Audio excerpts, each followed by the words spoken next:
அழுதா ஜெபிச்சா கேட்பாரு, சிரிச்சினா நினைச்சாலே கேட்பாரு.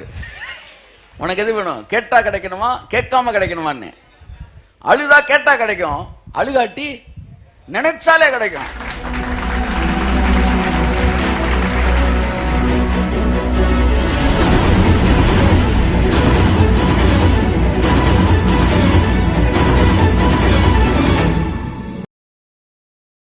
வாசிப்போம். நீங்கள் இந்த பிரபஞ்சத்திற்கு ஒத்த வேஷம் தெரியாமல் தேவனுடைய நன்மையும் பிரியமும் பரிபூர்ணமுமான சித்தம் இன்னதென்று பகுத்தறியத்தக்கதாக, இன்னதென்று தேவனுடைய சித்தம் இன்னதென்பதை நீங்கள் பகுத்தறியத்தக்கதாக உங்கள் மனம் புதிதாகிறதினாலே மறுரூபமாகுங்கள். மறுரூபம் எப்பொழுது வருகிறது?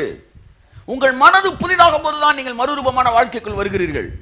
மக்களால் ஏற்றுக்கொள்ள முடியாத அளவு உங்கள் வாழ்க்கையில வளர்ச்சி இருக்கும் என்றால் நீங்கள் மறுரூபமாக்கி கொண்டிருக்கிறீர்கள் என்ற அர்த்தம்.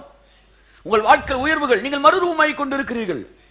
உங்கள் வியாதிகள் மறைகிறது, நீங்கள் மறுரூபமாகிக் கொண்டிருக்கிறீர்கள். எப்பொழுது இது நடக்கிறது?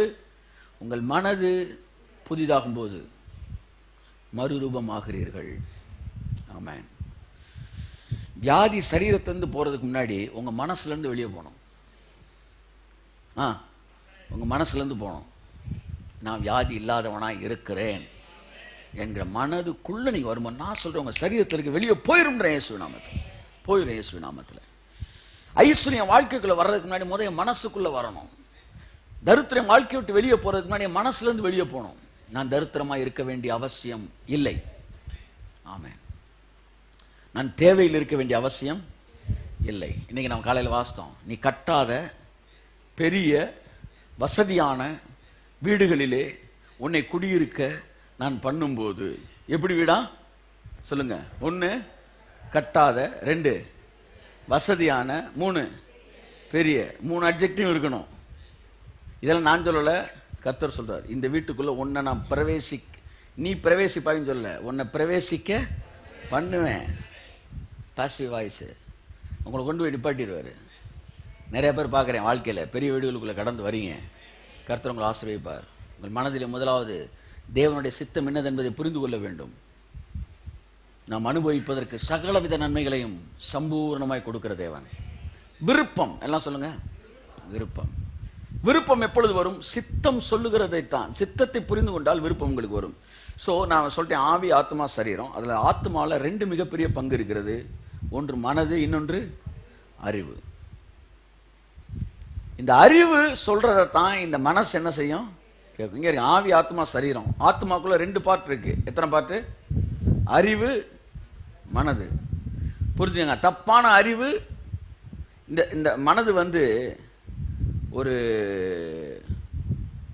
இன்னசென்ட், இந்த அறிவு வந்து கார்டியன். இந்த அறிவு என்ன சொல்லுதோ அது இந்த மனசு அப்படியே கேட்கும். அறிவு வந்து பேரண்ட், மனசு வந்து என்னது? குழந்தை. அப்பா சொன்னதை குழந்தை கேட்குற மாதிரி அறிவு சொல்றது மனசு கேட்கும்.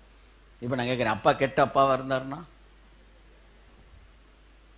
மற்ற கட்டிவனை எப்படியாச்சும் இறக்கிற வேண்டாம், நீங்கள் போனீங்கன்னா உனக்கு நல்ல எதிர்காலம் இருக்குடா அப்படின்னு புரியாமல், இல்லை அப்பா வந்து புரியாத அப்பாவாக இருந்தாருன்னா, அறியாத அப்பாவாக இருந்தால் பிள்ளை எங்கே தான் போகும்? அந்த லெவலில் தான் போகும். ஆனால் அப்பா தெளிவானவராக இருந்தாருன்னா பிள்ளை சரியானதில் இருக்கும். அப்போ இந்த அப்பா, இந்த அறிவு முக்கியம், மனதும் முக்கியம். அதை இயேசு சொன்னார், புறாக்களை போல கபடற்றவர்களாயும், மனதில் சர்ப்பத்தை போல வினவுள்ளவர்களாயும் உங்கள் புத்தியில் நீங்கள் இருக்கணும். ஹல்லேலூயா.